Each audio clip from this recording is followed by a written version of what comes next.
여러분, 식물에서 두뇌의 기능을 하는 곳은 어디일 거라고 생각하시나요?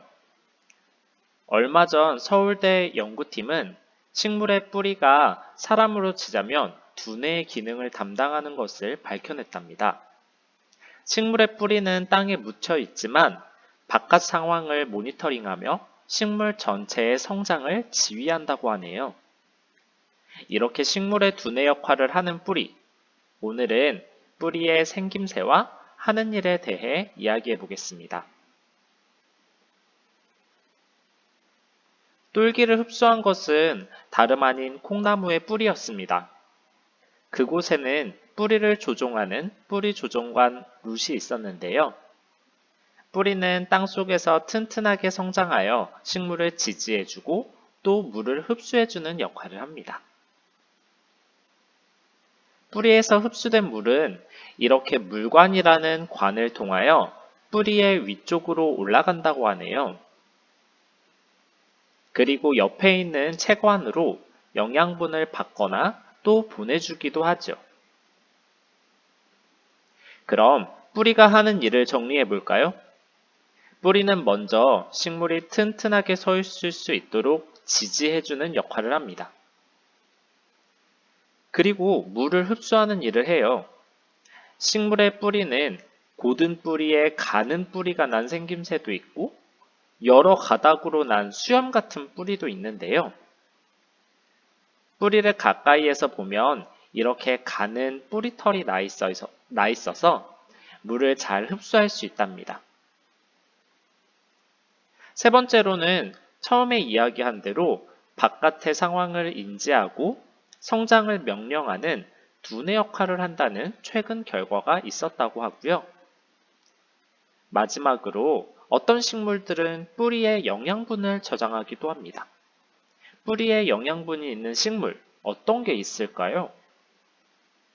네, 바로 무, 당근, 고구마 등은 뿌리에 영양분이 있어서 우리가 뿌리를 먹게 되죠? 네, 무, 당근, 고구마는 바로 뿌리입니다. 그래서 뿌리채소라고도 해요.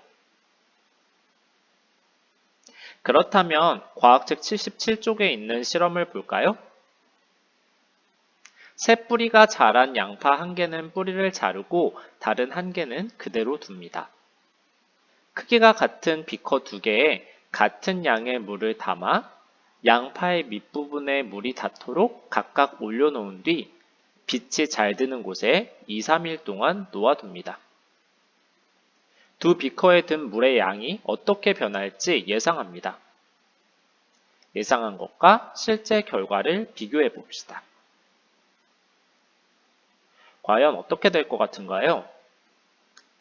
실험 관찰 35쪽에 여러분의 예상을 적어보고 이어지는 영상을 통해서 확인해 보도록 해요. 오늘 실험을 위해서 양파 2개, 비커 2개, 물, 가위가 필요한데요. 양파를 준비할 때는 뿌리가 싱싱한 것, 그리고 2개의 크기가 비슷한 것으로 준비해 주세요. 자, 그럼 실험을 시작해 볼게요. 먼저 양파 2개 중에서 양파 1개는 뿌리를 자르고 다른 1개는 그대로 놔두세요. 한 개는 뿌리를 자르고 다른 한 개는 그대로. 그리고 크기가 같은 비커 2개에 같은 양의 물을 담아주세요. 그런 다음 각각의 비커에 양파를 올려놓을 건데요. 양파의 밑부분이 물에 닿도록 올려놓으세요. 양파를 비커에 올려놓고 끝이에요? 아니요. 양파를 담은 비커를 3일 이상 놓아두세요. 3일 이상을 놔두라고요? 네, 맞아요. 그런 다음 비커 2개에 들어있는 물의 양이 어떻게 변할까 알아보는 거예요. 3일이 지나면 우와! 자, 그럼 뿌리를 자른 양파를 올려놓은 비커부터 관찰해 볼까요? 물의 양이 어떻게 변했나요? 물이 조금 줄었는데요? 맞아요. 뿌리를 자른 양파를 올려놓은 비커의 물은 약간 줄어들었죠. 이번에는 뿌리를 그대로 둔 양파를 올려놓은 비커의 물을 살펴볼까요?